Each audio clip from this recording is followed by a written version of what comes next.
there's some things I want to share with y'all today that I think will help you get a better deal on a house or just get a better house when you're shopping. And I want to get your opinion, Beth, as I tell them these, okay? Number one, I think this is huge. Do not put yourself into a must-buy situation. So don't make it where you have to buy something like that weekend or else, you're flying back home to California and you have to have a home under contract by Sunday. If you go to buy a house and put yourself in that situation, hey, go left here. It's going to force you to just basically take whatever's available and best at the time. I mean, what do you think about that? I totally agree with that.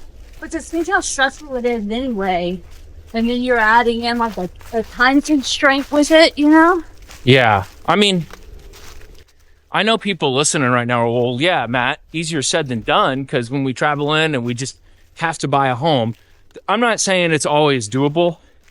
If you can avoid it, do not put yourself into like a must-buy situation, whatever you do, because then you have to make a decision on something that might not be the best home, might not be the best deal, and then you're not going to get a good deal or you're not going to get the right house. So, number one. Okay, here's one.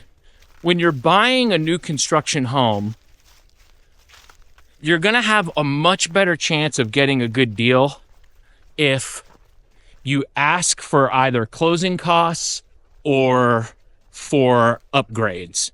They're not going to come off the price of the house or the home. They might on their own terms if they want to drop it and have like a special, but more often than not, you're going to get a better deal by asking for closing costs or upgrades to the house.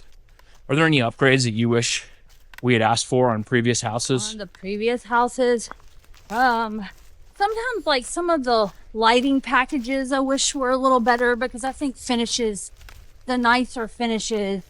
Oh, that is a good one. That just makes it feel, I don't know, more homey, just nicer, like you want to be there, Yeah, I've noticed in houses that I feel like look and feel a lot better, the lighting is way more upgraded.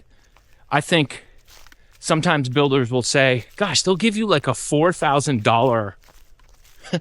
That's never enough either. But I mean, it's like, because you end up with like midline lights. Yeah, for the whole house, $4,000. You need $4,000 for like the chandelier.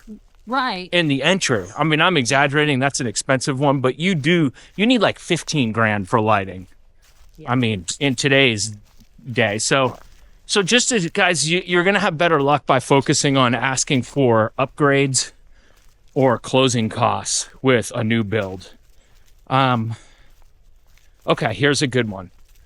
9 times out of 10, it's better to buy a lesser of a home in a better location versus the opposite or vice versa. Yes. Right? Agreed. So that's one of my regrets on our first 2 houses that we ever bought, that I wish we had just gone for the location, the very first house where we wanted to move, instead of like hopping around houses. We didn't get there till our 3rd house. Yeah. We paid a lot more than we would have if we had just done it. We bought 2 houses in crappy areas for our first 2 houses. They didn't go up in value hardly at all. No. We ended up having to rent both of those and turn them into rentals for like 10 years to make like $40,000. And then when selling those first 2 houses, we barely made anything. And then the 3rd house where we bought in the area we wanted to buy, I mean, we probably made 3 times as much when we sold that house as those 2 houses combined. Yeah. Buying, it is a better idea to buy a smaller house that isn't as nice in a better area, in my opinion. Location. Okay, moving on. All right, here's a good one. Once you get a feel for what you can buy in your budget, so you've been out looking at homes and you're like, But then something pops up that is clearly better than everything you've seen, and it fits everything that you want. Buy it. Buy it. Right then. Right? Like as soon as, because everybody else wants it too. That means that's it. It's you found the good house. Don't mess around. Don't mess around because you lose it, or you end up going back and forth, and somebody else's offer beats yours, or you have to pay more money because someone else is offering more money too because you didn't do it right when you thought you were gonna do it. Yeah, like don't try to ask for $5,000 off. It's only $5,000. Just buy the good house in the good location. Yes, because you'll make way more when you go to sell it. If you It's that house. It's a better investment. We've been through that. Yeah. It's worth it. Okay. But here is something that we did do that I feel like saved us in our first house. Try to buy in one of the beginning phases of a new neighborhood. Whoa. Girl. Remember that on Maggie Drive? Yeah. So we bought probably one of the smallest houses in the first phase of the neighborhood. In the first phase of the neighborhood. Yeah.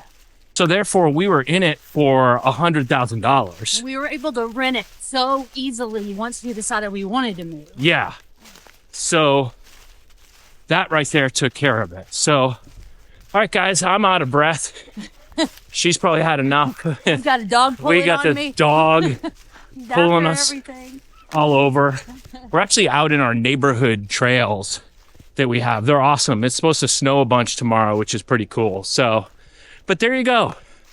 I don't know how many tips that was. 6 tips that I think will help get you a better deal on a house and a better house in the end. So I hope that helped. Thanks for watching, guys. My name is Matt Bogosian. I'm out of breath. I am a real estate agent. Give me a call if you're moving to Middle Tennessee. Thanks. See you next time.